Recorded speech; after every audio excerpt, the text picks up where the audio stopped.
Hey, what's going on, everybody? Welcome back to the Timeless Movie Podcast, episode number 116. My name is Victor Vasquez. Thank you so much for joining me on another movie discussion where we talk about a film, we break it down, give you some pros and cons, and then we decide at the end of the podcast, is it timeless? Can this movie stand the test of time in order to be rewatched multiple different times in the future? You always know that I am super excited to jump into and talk about these new movies. But before we do, I did want to call out that the Timeless Movie Podcast is available on all platforms like Spotify, Apple Podcast, and YouTube. Go give us a follow, subscribe, leave comments. Definitely want to interact with you guys a lot more. We have a lot of upcoming March releases in the theaters that are going to be really fun to talk about. So make sure, wherever you listen, give me a follow. Let's talk about these new movies. Let's discuss, obviously, in a very nice way as well, about whether we enjoy or don't enjoy some of these movies. And to give you a heads up, episode 115 is up on all platforms. I ended up having my brother Omar Vasquez join me to talk about this movie, Last Breath. It is based on a true story about a deep sea diver. Definitely check that one out. Let me know, leave a comment, leave a review. That way we can interact and talk about that movie, but also leave any feedback or any other questions that you guys might have about movies in general. Definitely would want to interact and talk more about those as well. All right, without further ado, let's dive in. Episode 116, we are going to be talking about the new film called Mickey 17, directed by Bong Joon-Ho, and it stars Robert Pattinson. I really messed up the timing of this podcast because I should have done Mickey 17 for episode 117 just because it rolls off the tongue a little bit better, but it didn't end up happening. But whatever, doesn't really matter. We got to check out Mickey 17 on opening night. But before I talk about my non-spoiler thoughts, just wanted to give you a little bit of a kind of breakdown as to my anticipation for this movie. I heard that Bong Joon-ho, who is the director of Parasite, Memories of a Murder, a lot of great films that have come out in the past, he was going to make a new sci-fi movie starring Robert Pattinson. As soon as I heard both of those individuals, I'm in. You have a director in which he makes really incredible movies like Bong Joon-ho. You have Robert Pattinson, who is just on a roll in the different types of characters that he's trying to portray. And now you have a genre that I just am always very enthralled in regards to sci-fi. So all of that just made a great combination. And then when the trailer came out, I was just super pumped to watch it, to see how funny it was going to be. But then as 2024 kind of rolled along, it seemed like it was going to come out at, towards the end, and then all of a sudden gets delayed until January of 2025. Then gets delayed again until April of 2025, and then all of a sudden ends up getting moved up a month earlier to March 7th. And now we are here. We are finally in the moment that we're able to check out Mickey 17. So enough with all the blabbering that I have about this whole setup of this movie. Let's just jump over and transition into my non-spoiler thoughts of Mickey 17. After leaving the theaters and watching Mickey 17, I gotta say that this movie was such a awesome time at the theater. It was everything I was kind of hoping for. It kind of met my expectations.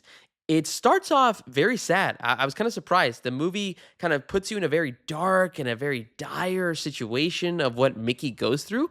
But then little by little, there's an injection of humor, a lot of funny moments, funny characters, funny scenes, and it kind of just lightens up the mood as you're watching the movie. So definitely a big pro for me, and a highlight that I kind of just want to tease already is how funny the movie is. I caught myself laughing so many times as different things were occurring in the story. Speaking of the story, though, I do want to call out that the narrative that played out throughout Mickey 17 was also very interesting. There was always something there to kind of keep you engaged and interested, whether it was these very wacky situations, these wacky characters.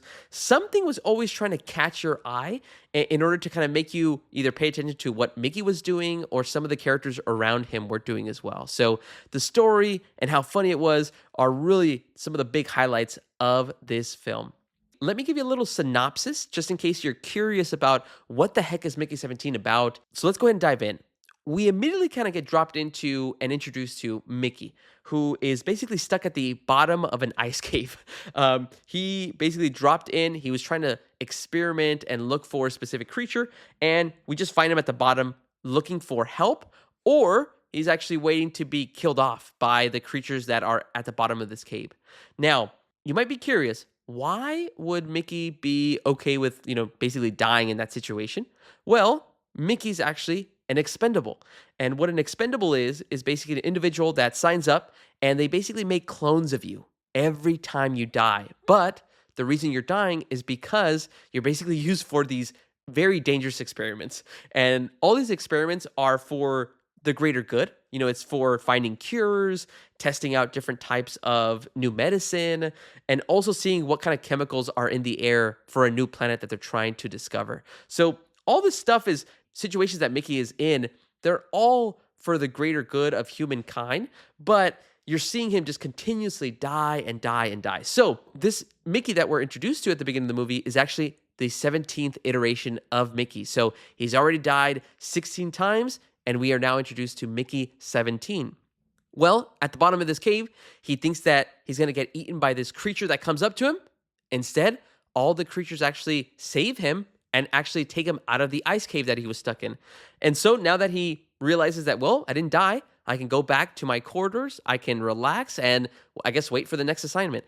But as he goes to his corridors, he lays down on his bed and he realizes that Mickey 18 has already been printed. So it seems like the folks that were in that lab thought, well, Mickey didn't come back, so let's go ahead and print out Mickey 18.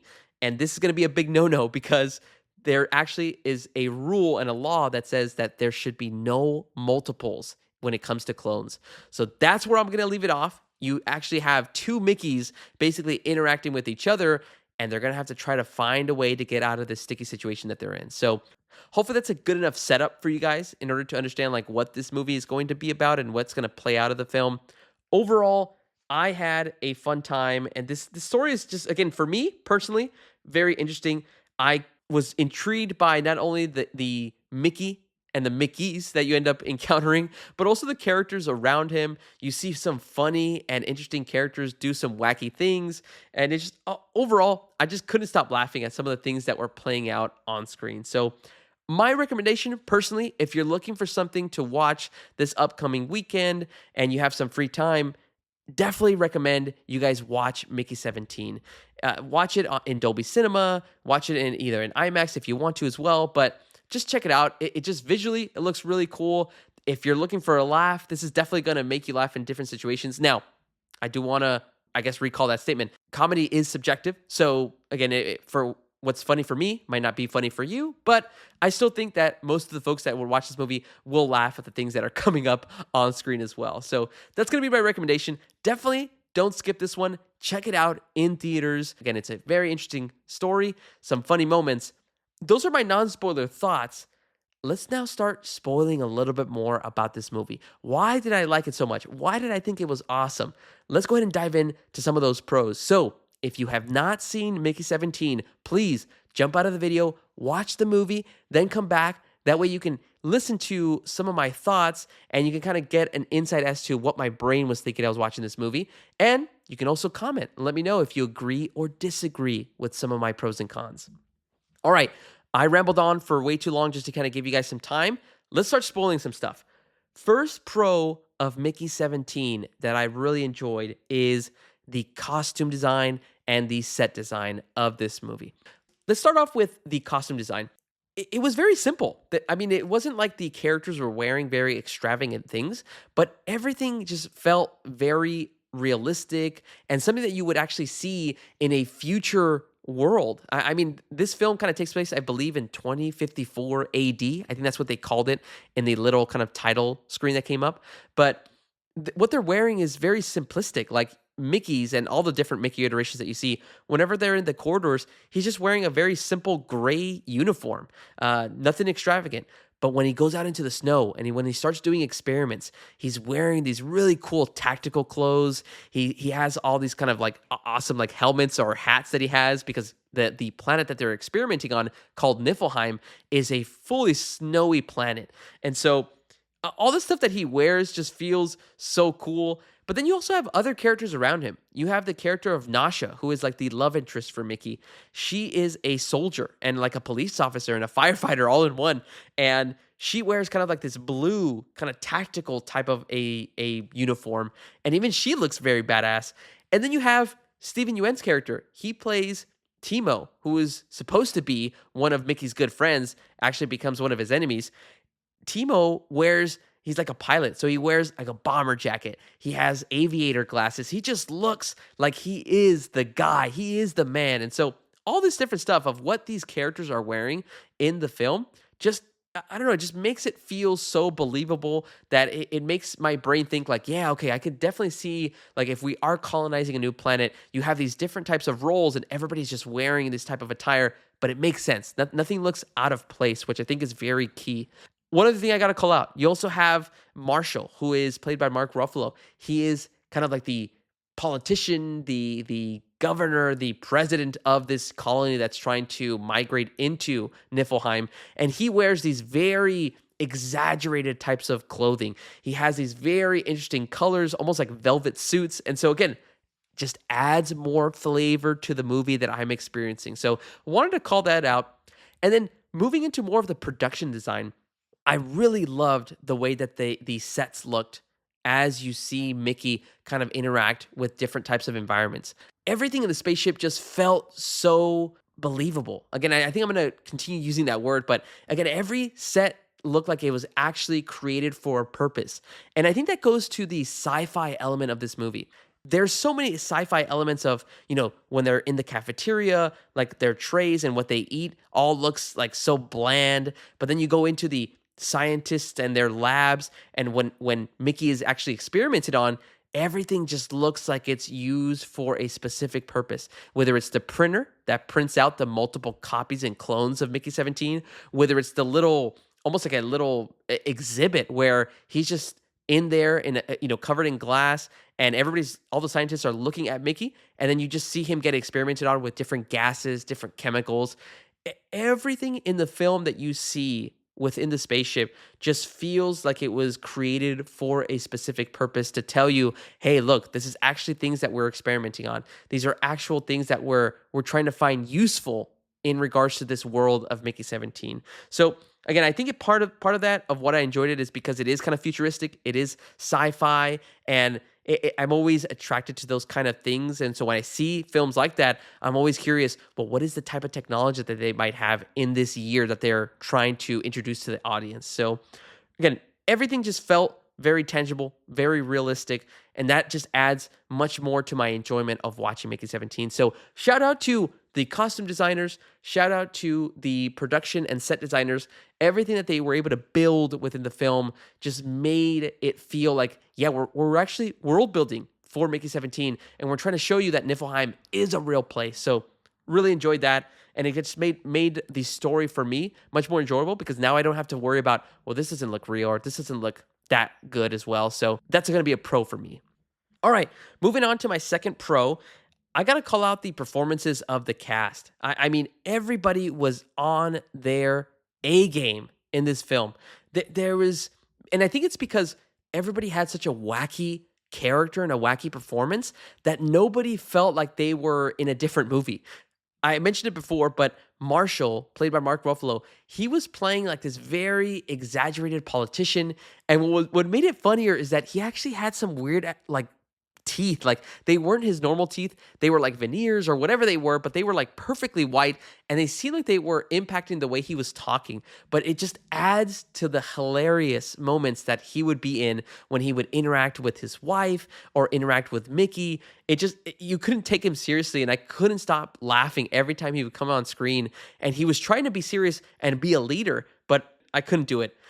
I also got to call out that even like the different extras or side characters that they would have in this film, some of them didn't have big parts, but either they had funny voices or they had funny faces. So again, I think it just adds so much to how wacky and ridiculous this world is that we know, again, that we have to suspend our disbelief a little bit, but these characters aren't real. None of these people actually act like this, but again, it could be also a nod to the real world, right? Like that, a nod to different types of individuals that we might see on TV. But I think to me, it added so much more to me enjoying the comedy of this movie, having these very funny looking characters or people with funny voices, and then just people acting very exaggerated. And that includes Robert Pattinson. Like the way that he was able to play Mickey in various different situations also adds into the funniness and the wackiness that was playing out in this film. So again, I just wanted to call that out. Very funny, wacky performances. All right, moving on to the next pro that I have for Mickey 17, I got to call out that I really enjoyed the way that I was able to connect to Mickey 17 specifically. So I mentioned before in the non-spoiler thoughts that this film starts off very sad because it immediately gives you all of the situations that Mickey is in as he's dying, as he's getting experimented on, and scientists are just they don't even care about what he feels. They're just like, "Hey, take off your helmet, breathe in as much as you can, and see what you feel." And then so it almost feels like, man, this actually is how I would assume how we used to try to experiment on people when we didn't have the right technology. We didn't have the right ways and the processes to try to keep people safe and test out things in a very ethical manner.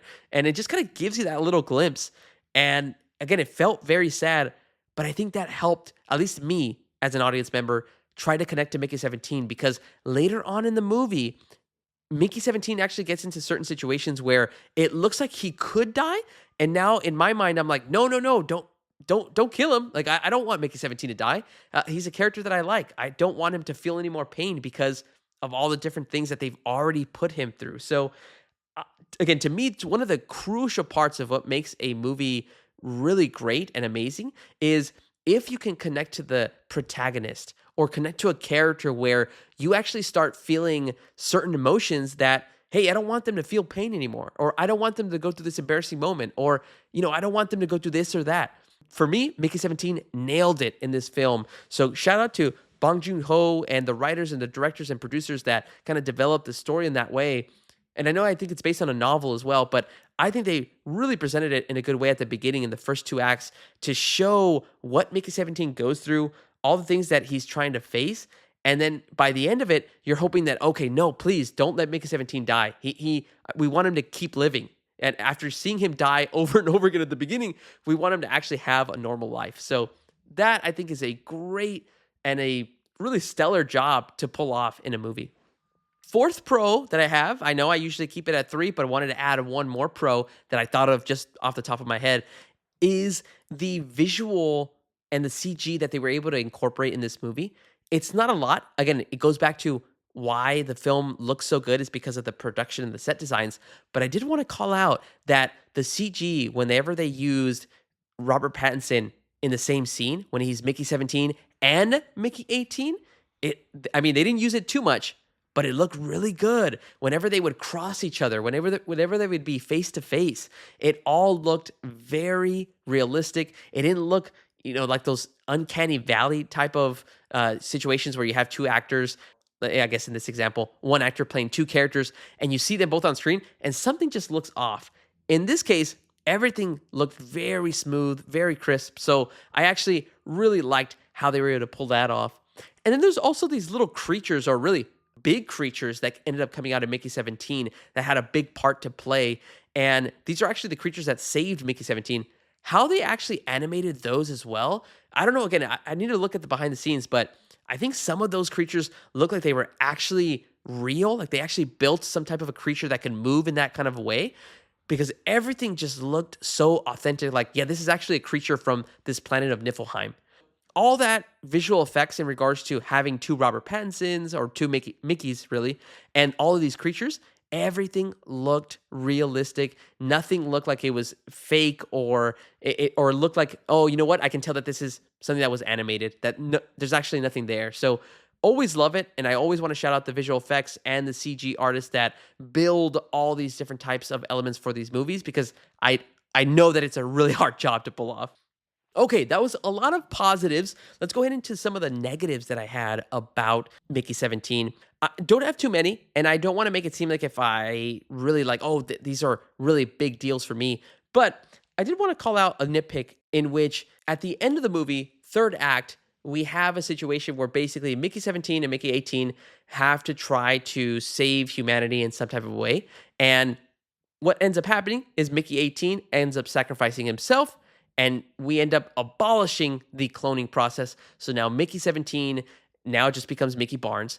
But towards the end of the movie, he ends up having like a dream, like all of a sudden a dream sequence kind of pops up.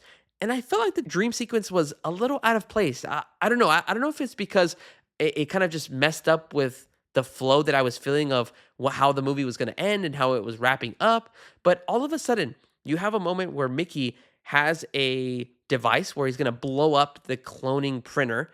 And right when he's about to push the button, he just has a dream. And he dreams of Ilfa, who is played by Toni Collette. She is the wife of Marshall. And he goes through this dream sequence, and then at the end of it says, well, I wonder what Mickey 18 would do. And then, that's kind of how the dream plays out. So I don't know. To me, it felt like I didn't really understand like what the purpose of it, of the dream was, other than, oh, maybe Mickey 17 is thinking a lot about Mickey 18 in order to incorporate how he was. I don't know. To me, it just kind of maybe went over my head. I didn't really feel like it flowed well with how we were ending the film. But let me know down below, guys, if you have seen Mickey 17. Let me know what you thought about that dream sequence. Am I way off? Is this maybe not a nitpick for you guys? Definitely would be curious to know what your guys' thoughts were on that dream sequence and what it represented. Second nitpick that I had about Mickey 17 was I really wish I could have gotten more of Mickey 18. So, just to kind of give you a little bit more background on the film and give you those details, Mickey 17 had more of the, characterization of, a very nice, but he wouldn't stand up for himself sometimes. He would always kind of adapt and be like, no, no, no, it's okay, no confrontation. And then Mickey 18 was the complete opposite. He would be the aggressor. He would be the one that like, what did he say to you? And he would want to fight anybody that said anything bad about Nasha or Mickey 17. And so you have two complete opposite types of the same character in Mickey. But I really wish I could have spent more time with Mickey 18, because by the time we got to the final act, when Mickey 18 sacrifices himself in order to save everybody that's on Niflheim, I didn't feel anything. I didn't feel like no, I don't want him to die. I want him to stay alive. So I didn't feel like an emotional impact as I watched that final act. I actually would have felt the opposite for Mickey 17. He's the character that I was connected to more. So if he would have sacrificed himself, I would have been devastated. I would have been, oh no, I want Mickey 17 to have his own life, to experience life without the fear of like, well, he's just being used for an experiment. Instead, because it was Mickey 18 and we didn't spend too much time with him, I didn't really feel that much. So that definitely is just a personal thing. I know that there's some moments where I don't feel that big of an emotional impact. But again, let me know down below in the comments if you agree or disagree with me when it comes to that little nitpick of Mickey 17. All right, everybody, enough with those little cons and nitpicks. Let's bring it back to the positive and talk about my favorite things like performances, shots, and scenes. Let's go ahead and start off with favorite performance. It's very easy for me to just say Robert Pattinson because he's technically playing multiple characters in this movie. So I'm gonna do it. There's obviously great performances. Like you have Mark Ruffalo, you have Naomi Ackie, you have Steven Yeun. Everybody, like I mentioned before, they're all doing a great job with their characters. But Robert Pattinson he was phenomenal for me. I mean, the way that he was able to differentiate both Mickey 17 and 18 is obviously something that, as an actor, I would assume is very fun to do. Playing the same character and having the same memories, but having to act very differently. So like I mentioned, Mickey 17 is much more of a nicer, but much more of a softer type of character. And then you have Mickey 18, who is the more aggressive. He's more psychotic. He's open to killing anybody that gets in his way. And so the way he was able to play both, and then even when both Mickeys would interact with each other in the same scene, it just showed the range that Robert Pattinson had in this film. Then there's also like random things that Robert Pattinson would do. There was a specific dinner scene where he was fed some type of experimental meat. And again, because he's an expendable, they're okay with testing it out on him because they want to see what the benefits or the cons would be of testing out this experimental meat. And so he ends up choking and almost like dying at one point. And, everybody around him is like not reacting as you would expect for somebody to be reacting.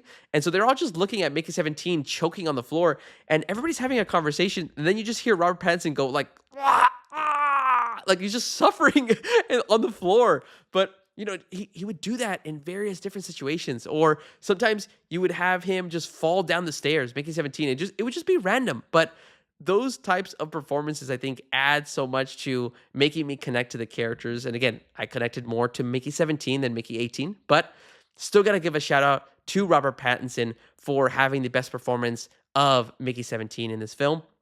Moving over to the favorite scene of Mickey 17, I got to give it to the scene where Mickey meets Nasha for the first time.